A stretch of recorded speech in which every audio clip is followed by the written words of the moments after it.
Welcome to Agmax. ఈ వీడియోలో పసుపు పంట కోత సమయంలో తీసుకోవాల్సిన జాగ్రత్తలేవో తెలుసుకుందాం.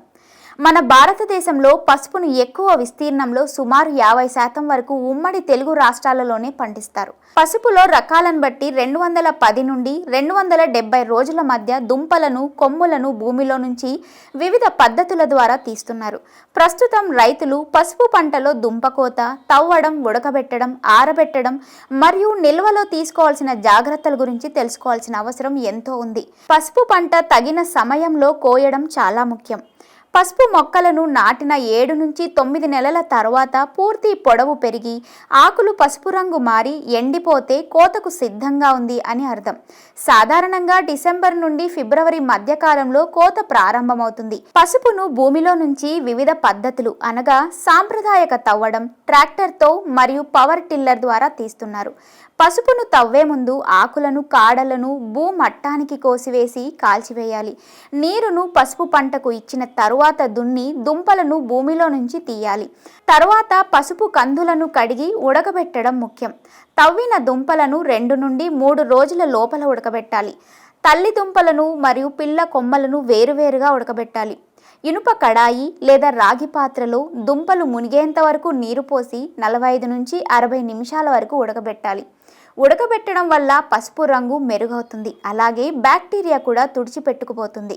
బాగా ఉడికిన పసుపు దుంపలను తీసి టార్పాలిన్ మీద లేదా శుభ్రమైన నేల మీద పోసి ఆరబెట్టాలి. ఆరబోసిన పసుపును 10 నుండి 15 రోజుల మధ్యలో అప్పుడప్పుడు పసుపును పైకి కిందకి కలయదిప్పాలి. దుంపలను కృత్రిమంగా 60 డిగ్రీల ఉష్ణోగ్రతలో వేడిగాలి పంపి కూడా ఆరబెట్టవచ్చు. పసుపును ఆరబెట్టేటప్పుడు మంచుతో లేదా వర్షంలో కానీ తడవకుండా జాగ్రత్త పడాలి. వర్షంలో తడవడం వల్ల పసుపుకు బూజు తెగులు ఆశించి ఆప్లాటాక్సిన్ అనే విష పదార్థం అభివృద్ధి చెందుతుంది. ఎండిన పసుపు యొక్క పై పొర తొలగించేందుకు పాలిషింగ్ చేస్తారు. పసుపును వివిధ పద్ధతుల ద్వారా పాలిషింగ్ చేయడం అంటే హ్యాండ్ పాలిషింగ్ లేదా మిషన్ పాలిషింగ్ ద్వారా మెరుగు మరియు నాణ్యతను పెంచుతారు. దీని వలన నాణ్యతగా ఉండి మార్కెట్లో మంచి ధర పలికి రైతులకు లాభం కలుగును. దుంపలను గోనె సంచిలో పోసి గట్టిగా నేలపై రుద్దడం ద్వారా కానీ లేదా కాళ్ళతో రాకడం ద్వారా కూడా పాలిష్ చేయవచ్చు. ఇనుప జాలి కలిగిన డ్రమ్ములు లేదా యంత్రాలతో పసుపు కొమ్ములను వేసి తిప్పడం వల్ల కూడా పొలుసులు, వేర్లు ఊడిపోయిన దుంపలకు పాలిష్ వస్తుంది. పాలిషింగ్ అయిన దుంపలను కొత్త గోనె సంచులలో పోసి జాగ్రత్త పరచుకోవాలి. ఇక గ్రేడింగ్లో పసుపులోని క్యూర్కుమిన్ శాతం, రంగు, పరిమాణం, ఆకారం, తేమ శాతం మరియు శుభ్రత ఆధారంగా గ్రేడింగ్ చేస్తారు. ఫింగర్ రైజోములు సిలిండర్ ఆకారంలో ఉండి ఉత్తమ నాణ్యతగా పరిగణించబడతాయి. బల్బు రైజోములు తక్కువ నాణ్యత కలిగి ఉంటాయి. ప్రకాశవంతమైన పసుపు లేదా కాషాయం రంగు మరియు తేమ శాతం 8 నుంచి 10% మధ్య ఉండాలి.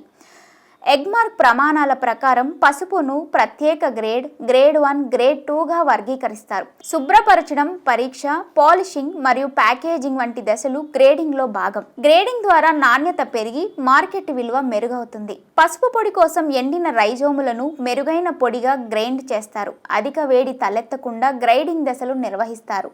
ప్రాసెసింగ్ పూర్తయిన పసుపును తేమ మరియు గాలి తగలని సంచుల్లో లేదా వాక్యూమ్ ప్యాకేజింగ్ చేసి ఎగుమతులను అనుగుణంగా లేబులింగ్ చేస్తారు. ఇక మంచి పసుపు కొమ్ములను విత్తనం కోసం నిల్వ చేసుకోవాలి. విత్తన పసుపు దుంపలను మంచి గుంతలను లేదా చెట్టు నీడన చల్లని ప్రదేశంలో నిల్వ ఉంచాలి.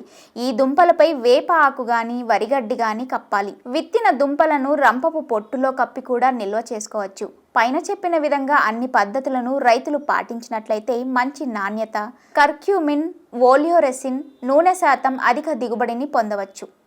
ఈ విధంగా నిల్వ చేసుకున్న 1 కిలో దుంపలను వర్షాలు పడిన తర్వాత వీటన్నిటికీ 3 గ్రాముల రిడోమిలియం జెడ్ మరియు 2 మిల్లీలీటర్ల మోనోక్రోటోఫాస్ మందులను కలిపి విత్తుకున్నట్లయితే చీడపీడల ఉధృతిని తగ్గించవచ్చు. ఇందులో ముఖ్యమైన అంశాలను చూసుకున్నట్టయితే భారతదేశంలో ఉమ్మడి తెలుగు రాష్ట్రాలలో పసుపును ఎక్కువ విస్తీర్ణంలో సుమారు 50% వరకు పండిస్తూ పసుపులో రకాలను బట్టి 210 నుంచి 270 రోజుల మధ్య దుంపలను, కొమ్ములను భూమిలో నుంచి వివిధ పద్ధతుల ద్వారా తీస్తున్నారు. పసుపు మొక్కలను నాటిన 7 నుంచి 9 నెలల తర్వాత పూర్తి పొడవు పెరిగి ఆకులు పసుపు రంగు మారి ఎండిపోతే కోతకు సిద్ధంగా ఉంది అని అర్థం. సాధారణంగా డిసెంబర్ నుంచి ఫిబ్రవరి మధ్యకాలంలో కోత ప్రారంభమవుతుంది. పసుపును తవ్వే ముందు ఆకులను కాడలను భూమట్టానికి కోసివేసి కాల్చి నీరును పసుపు పంటకు ఇచ్చిన తర్వాత దున్ని దుంపలను భూమిలో నుంచి తీయాలి. తల్లి దుంపలను మరియు పిల్ల కొమ్ములను వేరువేరుగా ఇనుప కడాయి లేదా రాగి పాత్రలో కానీ 2 నుండి 3 రోజుల లోపల ఉడకబెట్టాలి. పాత్రలో దుంపలు మునిగేంత వరకు నీరు పోసి 45 నుంచి 60 నిమిషాల వరకు ఉడకబెట్టాలి. ఉడకబెట్టడం వల్ల పసుపు రంగు మెరుగవుతుంది, అలాగే బ్యాక్టీరియా కూడా తుడిచిపెట్టుకుపోతుంది. హ్యాండ్ పాలిషింగ్ లేదా మెషిన్ పాలిషింగ్ ద్వారా మెరుగు మరియు నాణ్యతను పెంచుకోవచ్చు. దీనివలన నాణ్యత ఉండి మార్కెట్లో మంచి ధరకి పలికి రైతులకు లాభం కలుగును. దుంపలను గోనె సంచిలో పోసి గట్టిగా నేలపై రుద్దడం ద్వారా కానీ లేదా కాళ్ళతో రాకడం ద్వారా కానీ పాలిష్ చేయవచ్చు. ఇనుప జాలి కలిగిన డ్రమ్ములు లేదా యంత్రాలతో పసుపు కొమ్ములను వేసి తిప్పడం వల్ల కూడా పొలుసులు, వేర్లు, ఊడిపోయిన దుంపలకు పాలిషింగ్ వస్తుంది. గ్రేడింగ్లో పసుపులోని క్యూర్క్యుమిన్ శాతం, రంగు, పరిమాణం, ఆకారం, తేమ శాతం మరియు శుభ్రత ఆధారంగా గ్రేడింగ్ చేస్తారు. ప్రకాశవంతమైన పసుపు లేదా కాషాయం రంగు మరియు తేమ శాతం 8 నుంచి 10% మధ్య ఉండాలి.